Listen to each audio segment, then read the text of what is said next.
Bismillahirrahmanirrahim. Assalamualaikum warahmatullahi wabarakatuh. Perkenalkan, nama saya Yusviati, NIM 03201125 dari Universitas Muhammadiyah Buton, Fakultas Keguruan dan Ilmu Pendidikan. Di sini saya akan membuat video dengan judul materi kandungan gizi dalam makanan. Mata kuliah IPA kelas rendah. Kandungan gizi dalam makanan bertujuan untuk 1. Mengetahui yang dimaksud dengan gizi dalam makanan. 2. Mengetahui macam-macam gizi dan pentingnya makanan bagi makhluk hidup. 3. Mengetahui efek kesalahan zat gizi. 5. Mengetahui contoh kasus kekurangan gizi di Indonesia.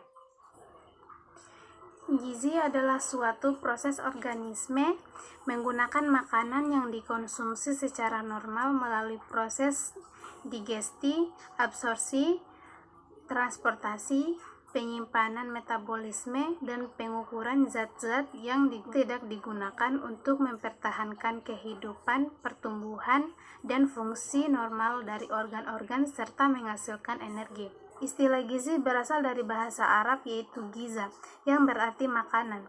Dalam bahasa Inggris dikenal dengan istilah nutrition, yang berarti bahan makanan atau zat gizi, atau sering diartikan sebagai ilmu gizi. Pengertian lebih luas bahwa gizi diartikan sebagai proses organisme menggunakan makanan yang dikonsumsi secara normal melalui proses pencernaan, penyerapan, transportasi, penyimpanan, metabolisme, pengeluaran zat gizi untuk mempertahankan kehidupan, pertumbuhan, dan fungsi normal organ tubuh, serta menghasilkan tenaga.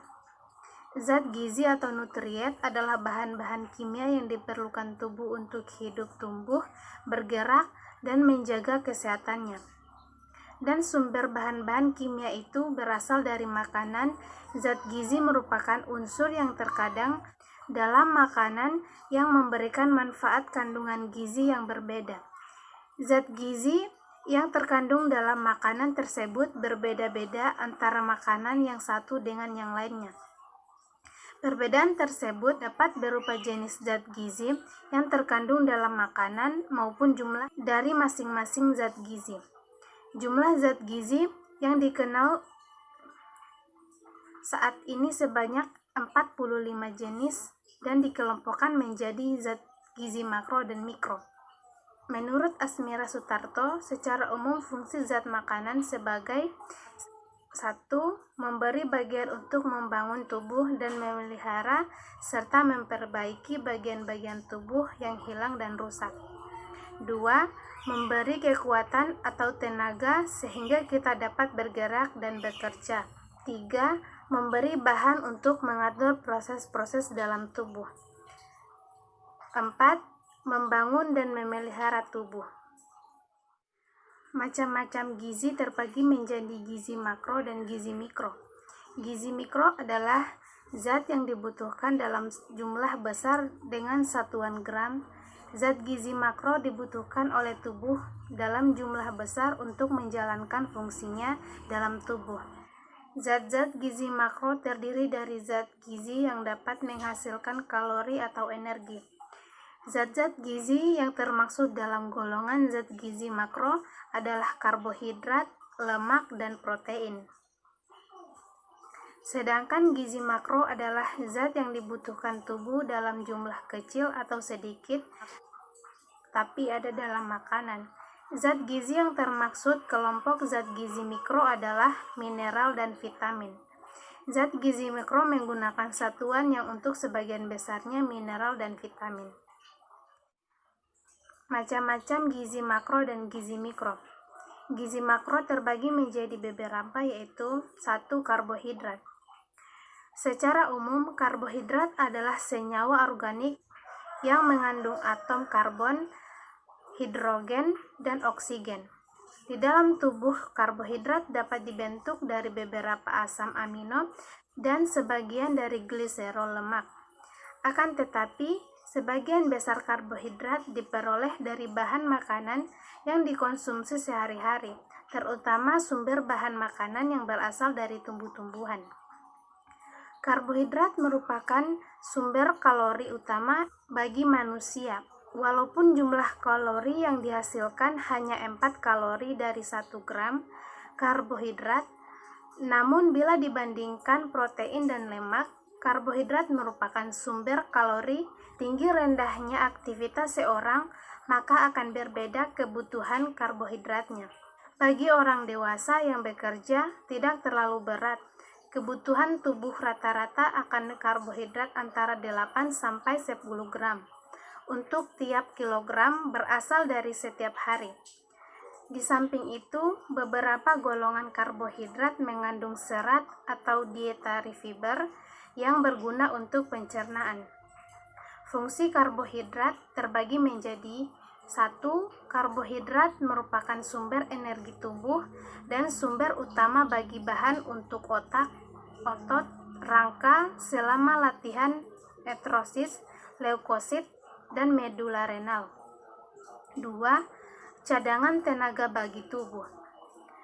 3. Melancarkan sistem pencernaan dan membantu pengeluaran feses. Karbohidrat memberi pengeluaran feses. Karbohidrat membantu pengeluaran feses dengan cara peristatik khusus. 4. Mengoptimalkan fungsi protein. 5. Mengatur metabolisme lemak. 6. Karbohidrat sebagai pemanis alami. Sumber karbohidrat terbagi menjadi 3, yaitu beras merah. Kandungan tinggi seratnya yang membuat nasi merah dianggap sebagai sumber karbohidrat yang baik dan sehat. 2. Ubi jalar, sumber karbohidrat yang sehat untuk penderita sakit mah, diabetes, masalah berat badan, dan radang sendi. 3. Kentang, singkong, sagu, gandum, jagung, dan lain-lain. 2. Protein. Bentuk protein yang paling sederhana adalah asam amino esensial yang diperlukan tubuh dan tubuh tidak mampu mensintesis. Sedangkan asam amino non-esensial adalah asam amino yang diperlukan tubuh dan dapat diproduksi oleh tubuh. Fungsi protein terbagi menjadi 1. Membangun jaringan tubuh yang baru. 2. Memperbaiki jaringan tubuh. 3. Menghasilkan senyawa esensial. 4. Mengatur tekanan osmotif. 5.